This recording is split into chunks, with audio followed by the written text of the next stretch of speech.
Praise the Lord. Let us continue the analysis of the book of Song of Songs, which is the last book of poetry. Now, once we complete this, we will be entering into the analysis of the books of prophecy from the next class onwards. Now, during the previous class, I have given you the basic analysis or the basic structure and the basic content of the book of Song of Songs. Now, this class, we are going to analyze the story of the poem. There is a story that is seen in the poem. Now, we have stated about the characters of the story in the previous class. We have seen the Shulamite girl, daughters of Jerusalem, the bridegroom known as my beloved, and the family members of the Shulamite girl. Now, what is the real story? We will analyze that in this class. Now, the setting of the drama, it's actually a drama or an opera. Now, the setting of the drama is seen in the palace in Jerusalem. Some of the scenes are flashbacks to a previous time. The whole story is just like a Greek opera. A Greek opera means a Greek drama in which choruses talk back and forth to the protagonists of the play. Now, the daughters of Jerusalem carry along the tempo of the song. The dialogues are for singing, and several lovely scenes are introduced at Jerusalem, which find a counterpart in the activities of the church and Jesus Christ.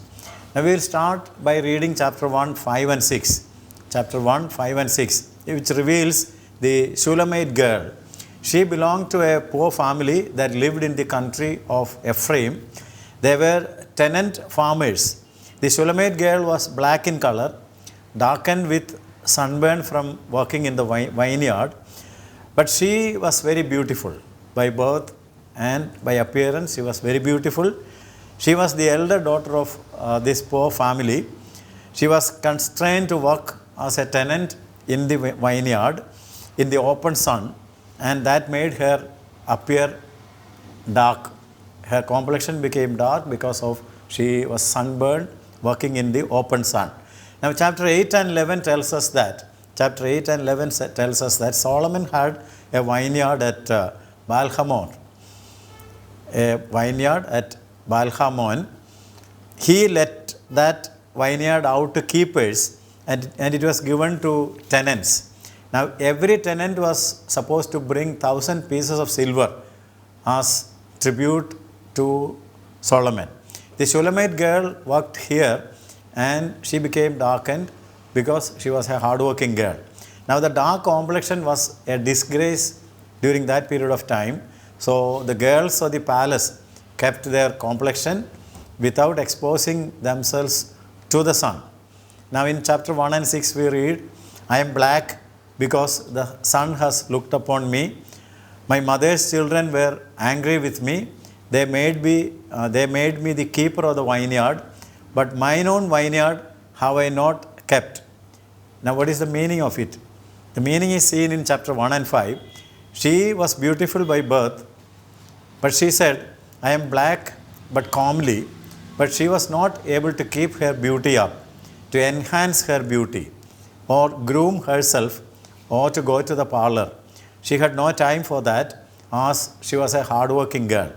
Now, chapter 1 and 8 tells us that as she was hardworking, her brothers made her watch the sheep also, in addition to the work in the vineyard. So, she worked as she herding the sheep and also worked in the vineyard. Chapter 1:8, if you continue reading, oh, you are the fairest among women, most beautiful of women. Follow the tracks of the sheep and graze your young goats by the tents of the shepherds. So, she was shepherding as well as working in the vineyard. She worked in the vineyard and also had to herd the sheep. Look at the place where she actually worked. It was along a caravan route. The caravan route was a rugged, hilly place. It was on the route between Jerusalem and Damascus. When and if she looked up from work, she was always working looking down, but if at some time she lifted her head and looked up, she could see the caravans that were passing by, and her reaction to seeing this caravan passing by is recorded in chapter 3 and 6. Who is this coming up from the desert like a column of smoke, perfumed with myrrh and incense, made from all the spices of the merchant? She would see the caravans of the merchants and also the caravans that carried beautiful ladies of the court. They were the ones who didn't have a sunburn. They had a canopy over them as they traveled on camels or on top of an elephant. She would also see the beautiful jewelry and the stains of the ladies of the court. She never had anything like that, and often she dreamed about it, thought about it, and he thought about the luxury of the women of the court.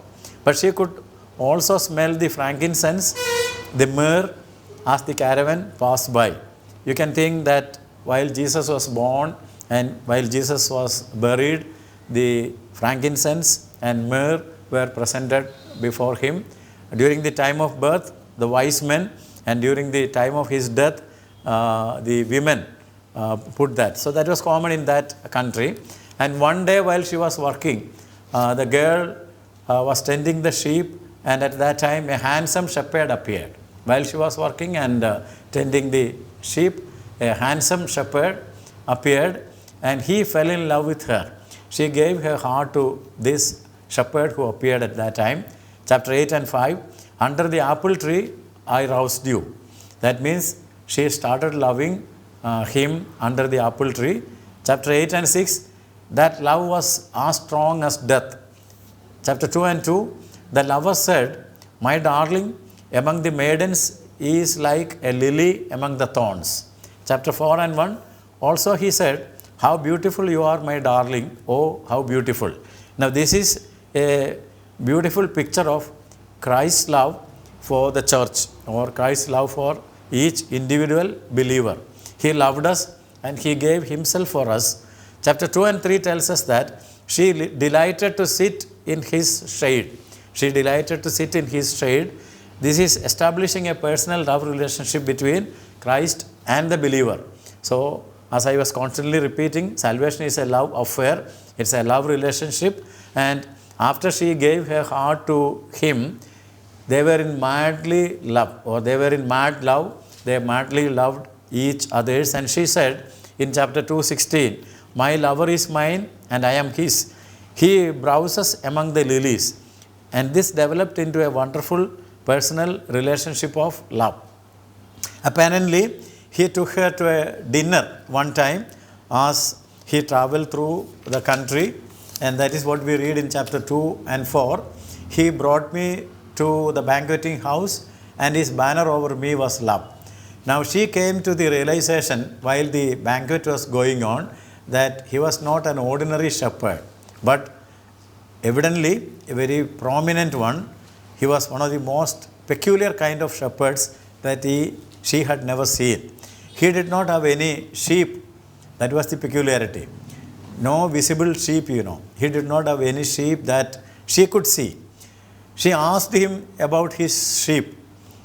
Read chapter 1 and 7. Tell me, you whom I love, where you graze your sheep, where you make your sheep rest at noon. Where are his sheep? We have to think, where are his sheep? He is an unusual shepherd. See, that is what we have to see. An unusual shepherd whose sheep cannot be seen, invisible, She was also not able to see the sheep of this shepherd who started loving her and taking her for a dinner, etc. Then one day, he announced that he was going away, but that he would return. He was going away and he will return, and that return is to marry her and to take her home, because that was the practice in the Jewish custom at that point of time. Now this is probably an obvious parallel to the words of Jesus that we read in John chapter 14, 1 to 3. John chapter 14, 1 to 3. Let not your heart be troubled. You believe in God and believe in me also. In my Father's house are many mansions. If it were not so, I would have told you.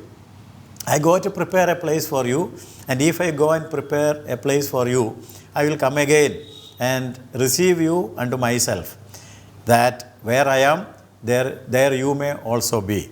So this is just like the promise that was given by Jesus to us believers or the church, that he will come back and take us home. Now days passed by and she waited for his return. Finally, her family and friends began to ridicule her and they started jesting at her. They said, "You are just a simple country girl taken in by him, and you do not know whether he will come back or not." Now here we can be reminded of the epistle written by Peter, 2 Peter chapter 3, 3 and 4. Where is the promise of his coming? All things continue as they were from the beginning. See, people ridiculed the idea that Jesus is going to come back and take us home. Where is his promise? All things continue as they were from the beginning. Kindly read 2 Peter chapter 3, 1 to 4. Now yet she trusted him. In spite of this ridicule, she trusted him, she loved him, she dreamed of him, and she continued to seek after him. Chapter 3 and 1 reads like this: "By night on my bed I sought him, whom my soul loves. I sought him, but I found him not." Now here, let me ask you a very personal question. Do you really miss Jesus Christ? Do you have Christ every day along your side? Do you long for him? Now Isaiah chapter 26, 8 and 9 reads like this. Isaiah chapter 26, 8 and 9. "We wait for you. Your name and renown are the desire of our hearts. My soul yearns for you in the night. In the morning my spirit longs for you." See, we must have a love like this for Jesus Christ.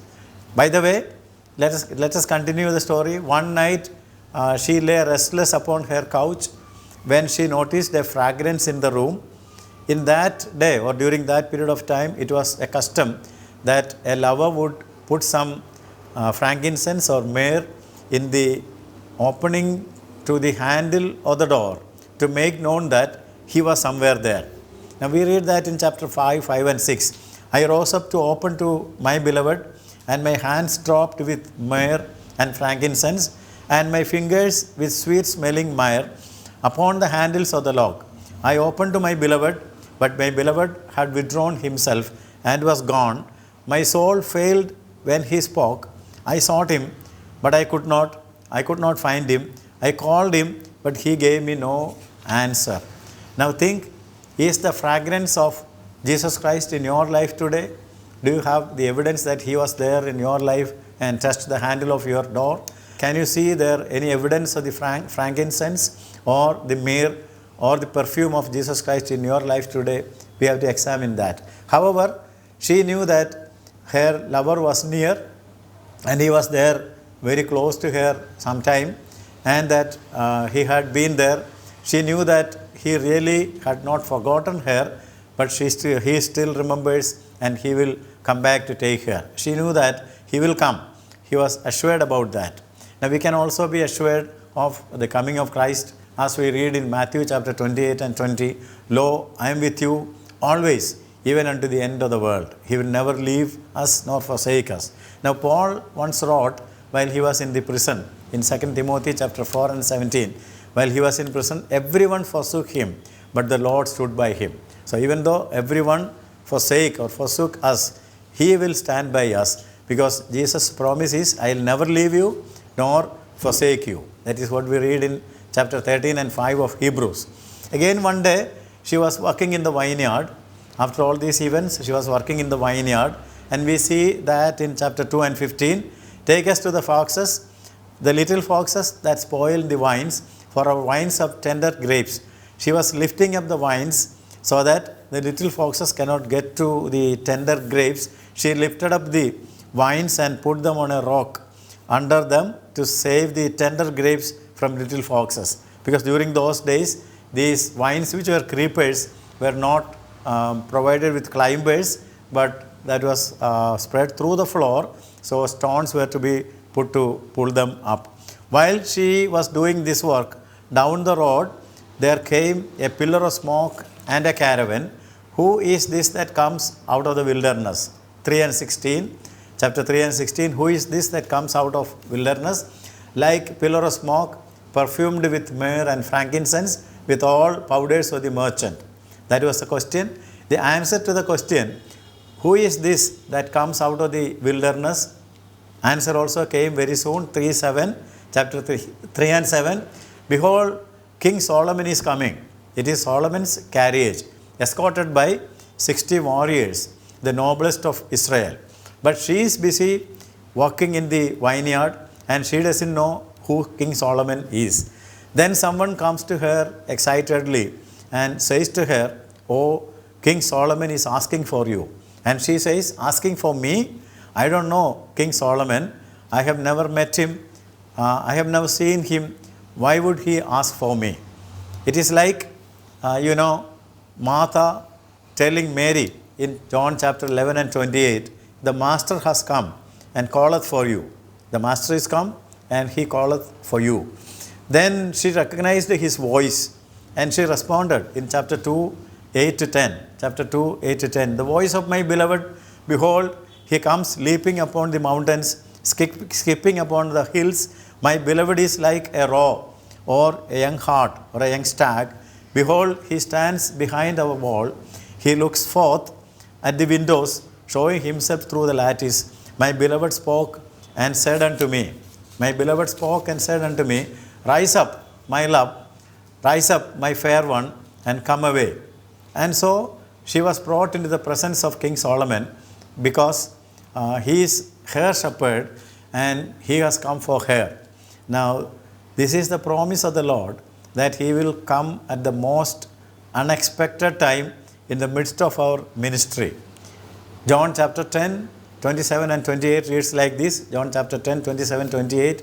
"My sheep hear my voice, and I know them, and they follow me, and I give unto them eternal life, and they shall never perish, neither shall any man pluck them out of my hand." Now Paul also wrote in 1 Thessalonians chapter 4, 16 and 17, "For the Lord himself shall descend from heaven with a shout, with the voice of the archangel, and with the trumpet of God, and he will take us home." So Jesus has promised that he is coming again for us, and surely he will come and take us home.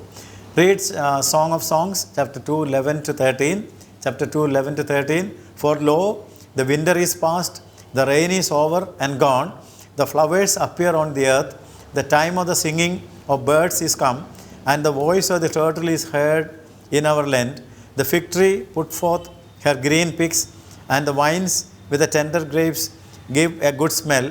Arise, my love, my fair one, and come away." One of these days, Jesus Christ is going to come and call us out of this world. Now, how much are we involved in this world, or how much we are expectant about the coming of the Lord? If he comes now, suppose if he comes just now to take us out of the world, will it break your heart, or will it thrill your heart? Or are you joyfully waiting to be taken away? We must be people who joyfully wait for him to come and take away. And he says, "Arise, my love, my fair one, and come away, O my dove, that are in the clefts of the rock." So we must remember about the clefts of the rock. That is where the Lord has put us, in the cleft of the rock, until the storm passes away. Chapter 2, 13 and 14. "In the secret place of the stain, let me see your countenance. Let me hear your voice, and sweet is your voice, and your countenance is comely." What a glorious thing. Chapter 2 and 4. "He brought me to the banqueting house, and his banner over me was love." So salvation is a love affair. We love him because he loved us first. Now, why he started loving us, we do not know. It is all grace, Read chapter 6 and 8. 60 queens there may be, and 80 concubines and virgins beyond number, but my dove, my perfect one, is unique. So that is the story of the book. Also read Proverbs chapter 31, 29 and 30. "Many women do noble things, but you surpass them all. Charm is deceptive, and beauty is fleeting, but a woman who fears the Lord is to be praised."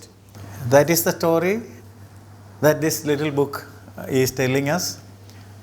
Read the book and get the full meaning with this story in mind. Thank you for listening. May God bless you.